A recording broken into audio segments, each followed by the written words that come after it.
Thanks. Are you Bob by the chance? Bob Wilson? Yes, I am. Hi, Steve. Okay. Yeah, it says Law Society on your screen here. So Yeah, no, it's Bob Wilson here. Yeah. yeah. Thanks for the invite. Just want to say thanks. And thanks for the opportunity for us to speak to the Law Society here. We wanted to invite, I want to introduce Kelsey Millar. She's our Executive Director for the Inuvik Justice Committee in Inuvik. She runs the program up there. She's been up in Inuvik for, I want to say 3 years now, Kelsey. And she's basically doing a lot of victim service work and runs a restorative justice program. So she's got a lot to talk about, and we'll just let her get started. But thanks for doing this, Kelsey. Really appreciate it. No problem. Thanks for inviting me. It's great. I know that a lot of the lawyers who come up on circuit have a lot of questions about how victim services works in the Northwest Territories and also how the restorative justice program works. And they don't necessarily have time. In fact, they almost never have time to like sit down and chat about how we kind of run things. So having this opportunity, I think, is great because I think the more information and understanding that we have, kind of the better. So I'll start off with victim services. So sometimes I get challenged by some of the lawyers being like, well, you do restorative justice. How do you know so much about victim services? Well, one of the things about victim services is it's sometimes a tough job and there's a little bit of turnover. So it means that most of us are asked to step into different roles. So some of the victim service workers you'll see at court may actually be people from the hamlet, or they may be people who are justice coordinators who are stepping into the role. It could be any of those kind of things. So just so you know, there's a little bit sometimes of overlap. So I have done victim services here in Inuvik and throughout the Beaufort Delta. So something that most people don't know is that there are victim service workers to cover every community in the Northwest Territories, barring like the occasional kind of like the time when we're looking for someone basically to come up. Some positions are outreach coordinator positions. So that means that they're based in usually a slightly larger center. So for example, for the Beaufort Delta, we have the outreach coordinator here in Inuvik, and they cover all the other 7 communities in the Beaufort Delta. And most of the time outreach is done by phone support, and not often do the outreach workers, or have they in the past, I should say, been able to join the court party and be able to travel out. But that is slowly changing. Community Justice and Policing is the funding body. Steve Versteeg is the manager. Fantastic. We have such a great relationship with them. And they go above and beyond to try and make sure that we get what we need to support the victims in all communities. So hopefully you'll be seeing some victim service workers out on circuit as well. Oh, one thing that might be kind of interesting to know is every victim service coordinator in the Northwest Territories is actually the employee of the hamlet or the band office or another nonprofit. They are not government workers. So some of them are full-time, some of them are part-time, depending on the needs of the communities that they serve, but they are not government workers.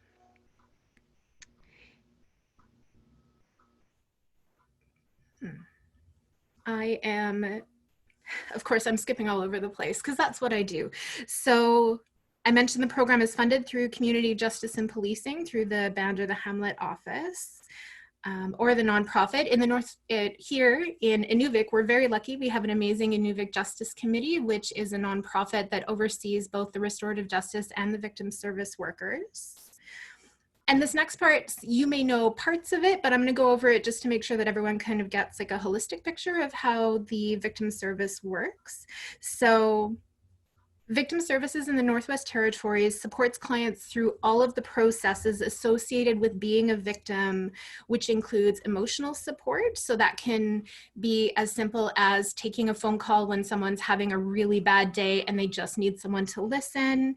We do safety planning. Safety planning is definitely a big part of the role of victim services. So if someone is afraid for their life, if someone is afraid for their safety, we make sure that there is a safety plan in process, a safety plan written down, I should say. And then we would also assist them in the pieces where they're unsure, like, how do I stay safe? How do I get to safety? How do I make this like a long-term thing? We think big picture as well as immediate safety. We help them through the legal system. As you know, the legal system can be a little bit convoluted for victims, and they're very lucky. They have not only us to work with, but they also have the Crown Witness Coordinators and the Crown Prosecutors here in the Northwest Territories. And a lot of the time it feels like, in our office anyways, and I'll specifically speak about our office because I won't speak for or on behalf of any other victim service workers, but we feel like we try very hard to be a part of the team with the Crown Witness Coordinators and the Crown Prosecutors. We are there all for the same reason. We want the victims to understand what's happening and feel supported throughout the process. So one of the key things that victim services can actually offer the Crown Witness Coordinators as well as the Crown Prosecutors is that if the victim, when something's being explained to the victim, if the victim service person is present, it means that they can then reinforce that key messaging, because often we find victims over and over again will ask the same questions. And you know, we're part of the team, we can help support them, and we can, you know, we can take the daily phone calls sometimes to explain to them, to say, this is what's happening next, and then these are the following steps. So it can actually take a little bit of work off of the Crown and the Crown Witness Coordinators to help out. So I just want to reinforce the fact that, like, we want to help them, and we want to make sure that your message is heard and understood by all of the victims. Resources, we definitely connect with resources. Remember that they are kind of few and far between in the Northwest Territories, especially for people who have survived sexual assault. But if it's out there, the victim service person will find it and do their very best. We're very lucky. Any victim service person can pick up the phone and phone Community Justice and Policing. Maxine Bertolini is the direct supervisor, and she does a fantastic job. And if she doesn't, the same way that if victim services doesn't know the answer, they'll go find it, so will she. And the department has always been very supportive of us educating and like even advocating if there are gaps in services. Also, because it's important for information to be out there in the communities, victim service workers also provide different types of culturally integrated programming in their communities about crime prevention programs. So some of the examples of things that we've done up here in Inuvik is elder conversations around safety. One of the things that we're hoping to be able to do soon is be able to do a elders dinner where we talk specifically about like financial abuse, because that is something that we've heard a lot happens and the elders aren't sure how to handle it. So victim services will actually be working with the justice coordinator, me, to be able to put on that kind of programming to make sure that the potential victims of crime or current victims of crime get all the information they need. So taking a little bit of a step aside, so I'm not sure how many people here have heard of the Victim of Crime Emergency Fund. We call it VSEF for short. So that specifically is designed to provide limited financial assistance to help victims of serious crimes, usually violent, with their emergency needs. So this isn't something that people come to for restitution, for example, that has to go through the courts. This is examples that we've had recently are a violent crime happened, the person broke the lock on the door when they did it, and then we were able to go and apply through the Victim of Crime Emergency Fund to be able to get that lock fixed, because that is a safety issue and it's an immediate issue. These things, when they need to happen, can easily happen within 24 hours or even faster. And again, any community in the Northwest Territories, the victim service person has access to be able to apply for this. So the key is that victim service people don't decide who gets the money. What happens is we support the client through writing the referral, and then we send the referral to Community Justice and Policing, and they either approve or deny it. And anything that's denied, if the clients wish to, victim services can actually help them with the appeal as well. Other examples that we've had here, emergency dental work when there's been a violent crime. Cell phones. Emergency cell phones are a big one. So if people have been victims of crime and they don't have access to a really good telephone to be able to contact RCMP should their life be threatened again, we can provide them emergency cell phone, which would include, of course, minutes for, I believe, 3 months. So yeah, everything has to be an emergency immediate need. And then the victim service person definitely flies into action and we get it approved as soon as possible.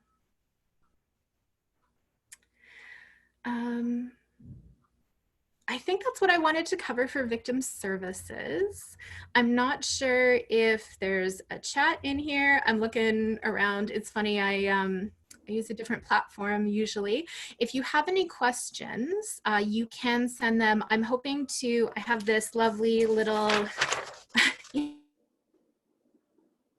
information sheet. It's super easy to read, so I'm hoping that I could potentially ask the organizer to be, it'll include my information and Steve's information and also the coordinators of the 2 different programs. Oh, my internet is unstable. That's lovely. But if you do have any questions, people can use the chat function and I can relay them. Okay. Excellent. Sounds good. Has there been any questions yet? Nothing yet. Nothing yet. Okay. All right. I think, honestly, the big thing for me, victim services, is like we're on the same team. We really do.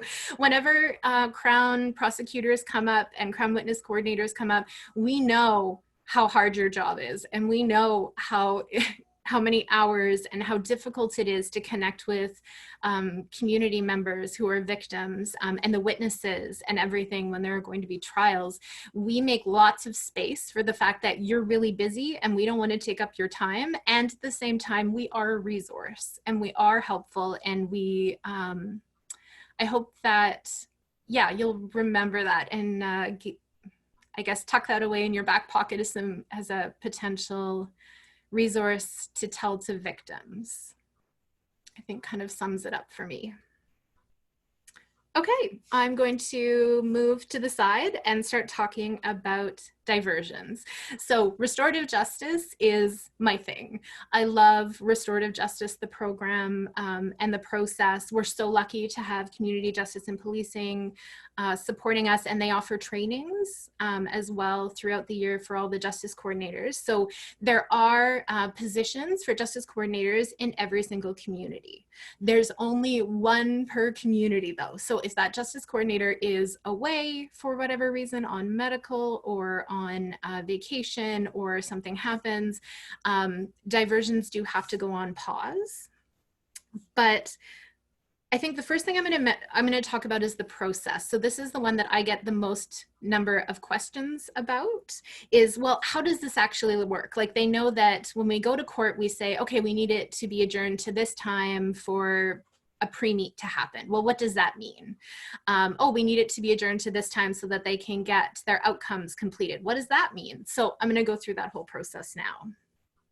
So the first thing that happens is that we get referrals through either the RCMP or the Crown. Those are the 2 places generally where we get our referrals from. So if the Crown refers to us, as soon as we get the, oh, I'm blanking on the name of the sheet, the information on the crime.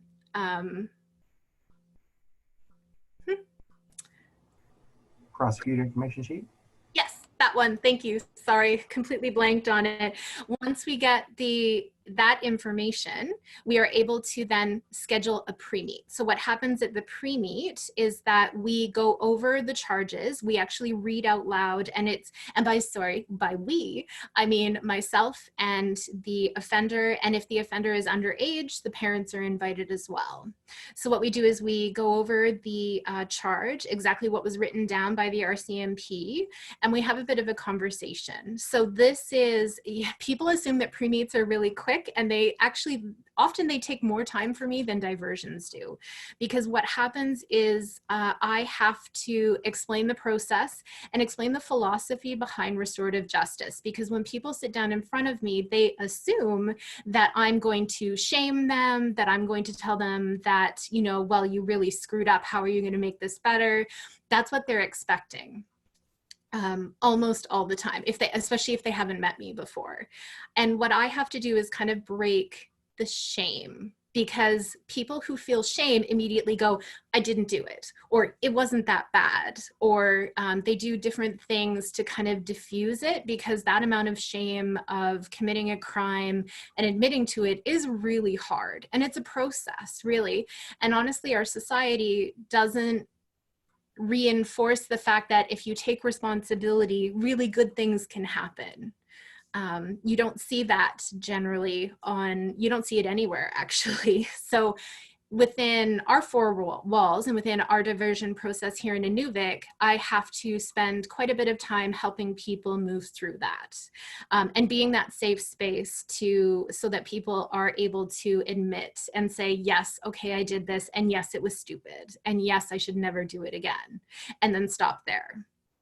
With no excuses. So that's what the pre-meet is. It's basically making sure that they will ultimately honestly take responsibility, and that they're willing to go through the process. Now, at this point, I have had several people say, and then I explain to them that they have to go and talk in front of a couple of my board members and potentially in front of the victim at the diversion meeting, which is the next step. And sometimes they go, no, forget it. I don't want to talk to them ever again. I'm out. I would rather go to jail than have to sit in circle and talk with people. I have heard that multiple times before. And it's a tough one.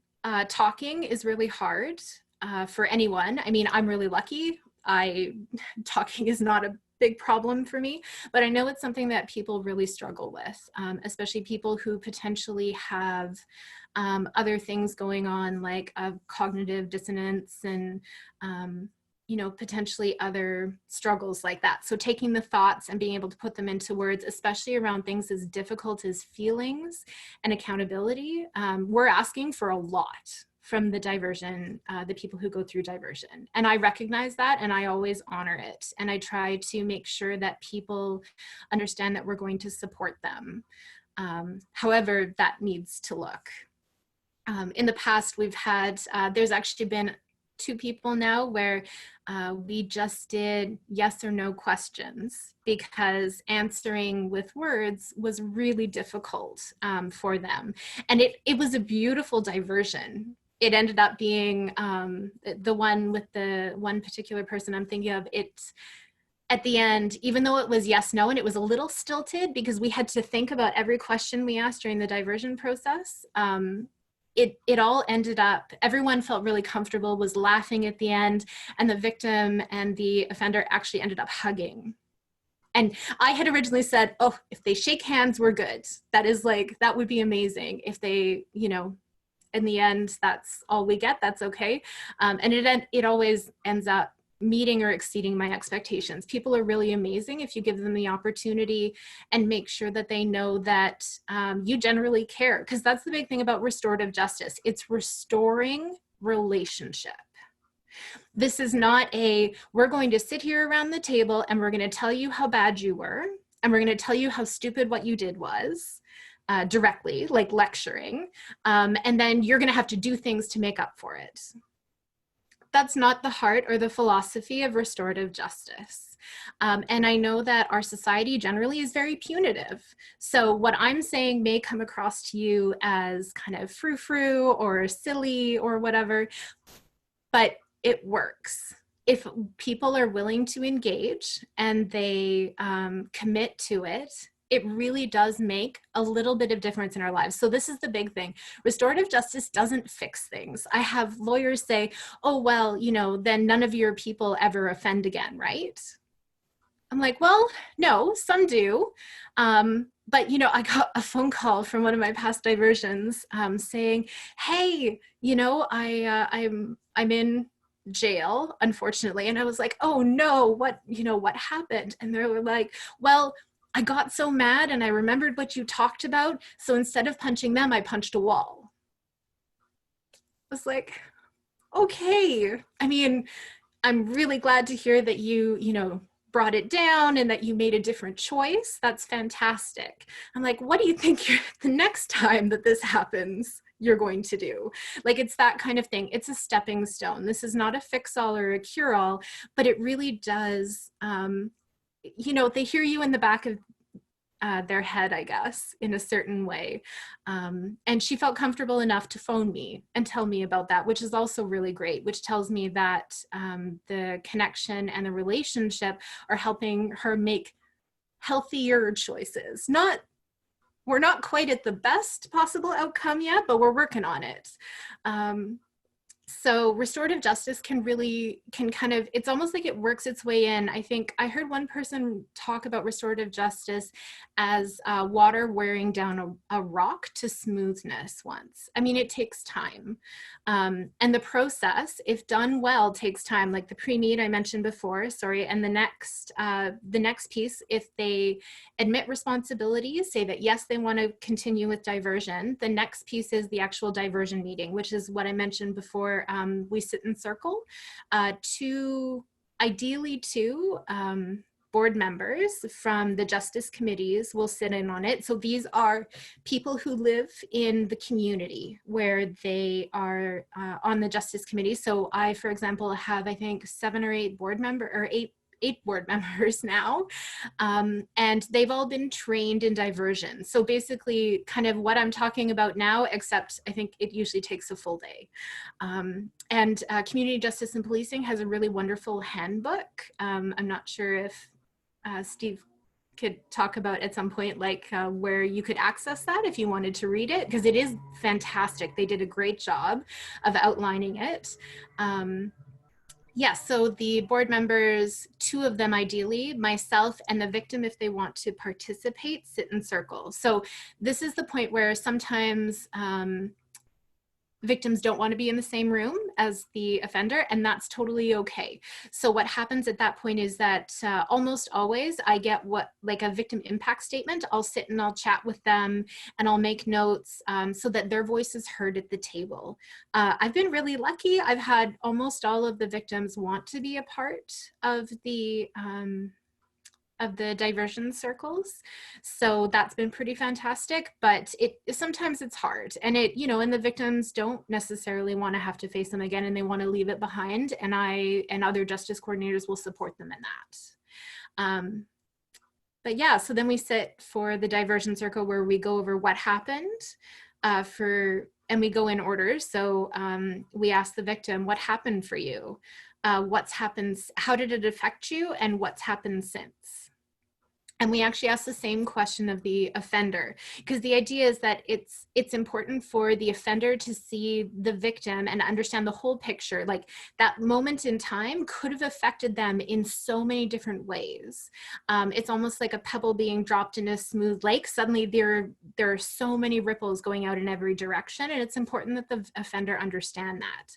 And at the same time, it's really healing for the victim to hear what the offender said, because in almost every case, the offender in every case, the offender feels terrible.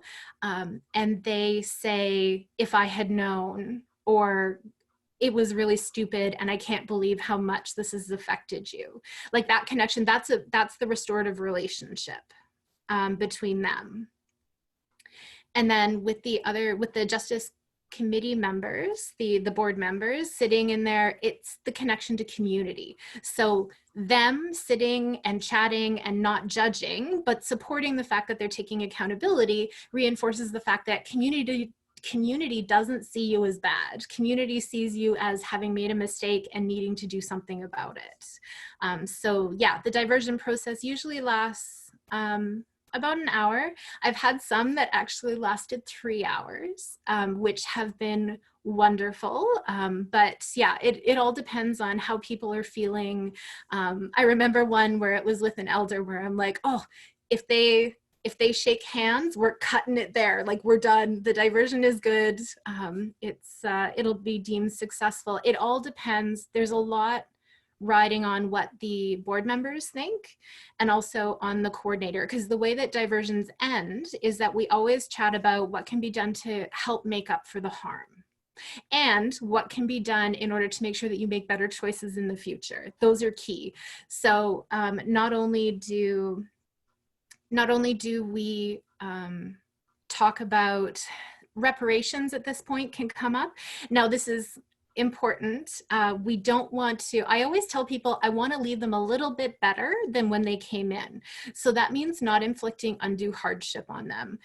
So this is part of the reason why board members are great, because they're removed from the process. Because I do a pre-meet with them, or the justice coordinator does, we get connected and we understand things, and in a way we become biased. But when we sit in the diversion circle, then the committee members can bring kind of an outsider perspective in terms of the potential reparations. And it's up to the committee members to ask questions like, do you have a job? Have you had a job recently? Is there a way where you could pay this back? Like, how much money do you think you can get within the next little while? And then how can we support you? Like, I've helped people with resumes before, or sending in applications to different jobs as part of a reparation, because we want to make sure that not only they can pay for it, but they can also hopefully grow it. And if that's a reason why someone gets a job, sounds like a positive thing to me. But we don't necessarily ask for 100% of what the victim wants. It depends on, it's a case-by-case basis, I guess you could say. But we don't want to inflict undue hardship on someone, especially someone if the offender has significant disabilities and is unable to work and that kind of thing. We try and figure out ways around that. Other examples, so in our Justice Committee, we do believe in community service, but it's not the focal point of our outcomes. Most of our outcomes are educational. So examples of that would be YouTube videos. Oh, I have such a great YouTube list of like anger management YouTube videos that are from all over the world. They're fantastic. So most of the time I ask them if people are more comfortable reading, or if they like watching videos, or if they want to listen to a podcast. And then depending on what their answer is, I'm going to have some different educational pieces that they need to either listen to or read. And then they have to come back and have a conversation with me. And during that conversation, it's all about how do you apply what you learned from that piece to the decision that you made to make it better and different next time.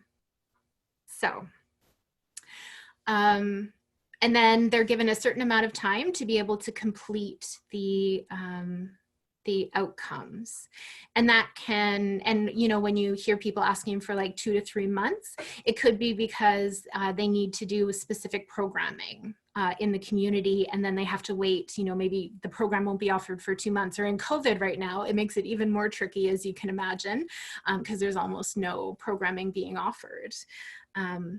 But those are kind of ideas. And I thought, because I've had a lot of questions from lawyers who come up here on circuit wondering what exactly they have to do and why did you choose that? So hopefully that kind of illuminates when you hear about different things that people have to do, you can kind of have an idea of what the background probably was. And you can always talk with the justice coordinator one-to-one and ask them because they can probably explain it as well. Oh, and now we'll go through the technical stuff, which I am going to read off this piece of paper because I don't talk about that as much. As you can tell, the heart and soul of restorative justice is something that I'm really passionate about. So what cases can be referred? Because this is another question, especially by obviously the Crown prosecutors. So all criminal code hybrid offenses where Crown would have proceeded by summary conviction. So yeah, basically no indictables sent to us, please. It's amazing. While things like sexual assault and higher level crimes are being sent or are being worked through different restorative justice programs in the South, that takes very specific training, and often it takes two trained facilitators to be able to handle that kind of a circle. And harm can actually be done in that kind of circle if the facilitators aren't well trained and well supported with each other.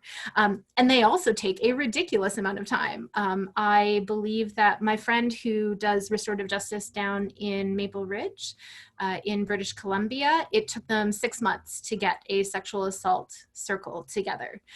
These are long processes. They're 100% worth it, but they take some time. So at this point, and I know that community justice and policing has long-term plans potentially to change that, but at this point we don't take those more serious offenses. Other cases that can be referred, all criminal code cases where the conclusion of the circumstance are that it's a minor offense and where the Crown would have proceeded by summary conviction. Criminal code offenses where the conclusion is that it's a minor offense for certain certain offenses. I need to edit that clearly before I sent it out. An example could be a simple possession of cannabis, actually, is something that we can take. We can also take things like even minor assaults. I feel like quite a few of those. Mischief definitely is a common one that we see.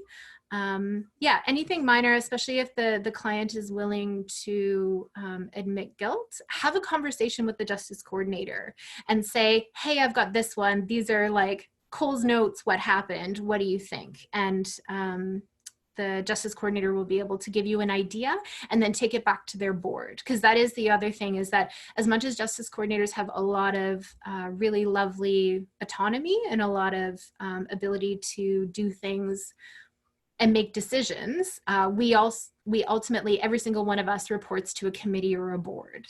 So if there's something that's kind of a question mark, we will have to take it back to them. And potentially, like, I think every time I have a question mark, I always end up phoning community justice and policing as well to talk to them about it. The main reason generally that people don't make it all the way through diversion is that they fall off the face of the earth, or at least that's the way it feels to me as a justice coordinator. If people don't contact me, there's nothing I can do about it. Some communities, potentially the justice coordinator would feel comfortable going and knocking on someone's door and asking, but that's not something that in Inuvik is an expectation. We go above and beyond as much as possible to be able to support people, but if they're not willing to put the effort in showing up to a meeting, or even, so this is the other great thing about being nonprofit, people can contact me, and I think most justice coordinators through phone, email, text message, and Facebook. Those are all potentially ways that people can stay in touch, so we try and be as flexible as possible. And yeah, if they just never message us and we reach out, and I mean, often people don't have phones, so it makes it more complicated. It is their responsibility to figure out how to stay in touch. And if they talk to the justice coordinator, chances are we'll go above and beyond to try and make sure that they can continue to stay in touch the best way that they feel comfortable with. But unfortunately, that's not necessarily enough sometimes to keep people engaged. And I think that basically covers what I wanted to say about the restorative justice practice here in the Northwest Territories. I guess one thing I'll mention at the end is that the legal system in Canada and restorative justice are they're being put together, but it's not a perfect fit. Restorative justice, I always like to say, is messy. We are in the gray area. Like, I live my life in chaos in the gray area. Nothing is black and white. Where the legal system is very black and white. So it's an interesting dance to make it all work together. But I know that, speaking for myself, I'm definitely committed to it working together as well as possible. So if any lawyer, so that would be defense, Crown, whoever has any kind of feedback or has questions or, has suggestions, I would definitely welcome any kind of conversation. Because while I get to see this side of it, and I see you guys in court, which is a pretty narrow view, I think, of what lawyers do, because I have that view, I'm always open to the fact that you have other perspectives or possible solutions to things that I wouldn't necessarily think of because I'm not part of the justice system the same way that you are anyways. Yeah. I think I covered most of it. Steve, what do you think? Have I missed anything? I think that was pretty good, Kels. Yeah, I really appreciate that. I'm trying to think back. I think the victim services program. I'm not sure if you mentioned that you don't have to report a crime to access victim services, right? So anybody can self-refer throughout the NWT to access any one of our programs. There's 8 victim service locations throughout the NWT, covering all 33 communities. Kelsey's program oversees the whole Beaufort Delta. They do a little bit of travel to and from, sometimes attending court.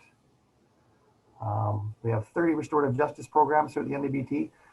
Bob, I sent you a copy of our contact lists for both restorative justice and victim services. So if anybody has any questions, they can reach out to us or any of their programs close to them. Yeah, I think that was pretty good, Kels. Anybody have any questions?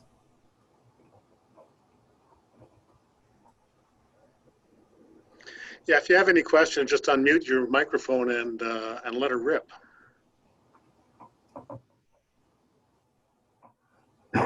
We also just completed the victim services evaluation.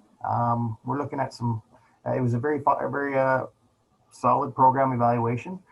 Came up with a bunch of really good recommendations. We're looking into doing those, implementing those as we speak. Yeah.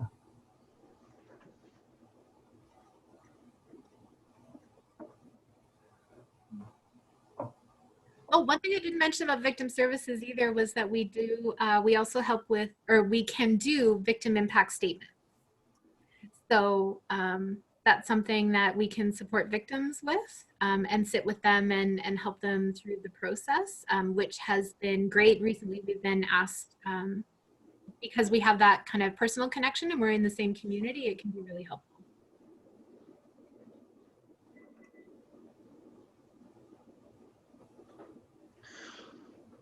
Okay, folks, well, if that's all of the, there are no questions, then we'll just say goodbye to Kelsey and Steve and thank them very much for a great presentation. That was very informative. Thanks very much. Thanks, Kelsey. That was awesome. Thanks, guys. Great. Thanks for having us.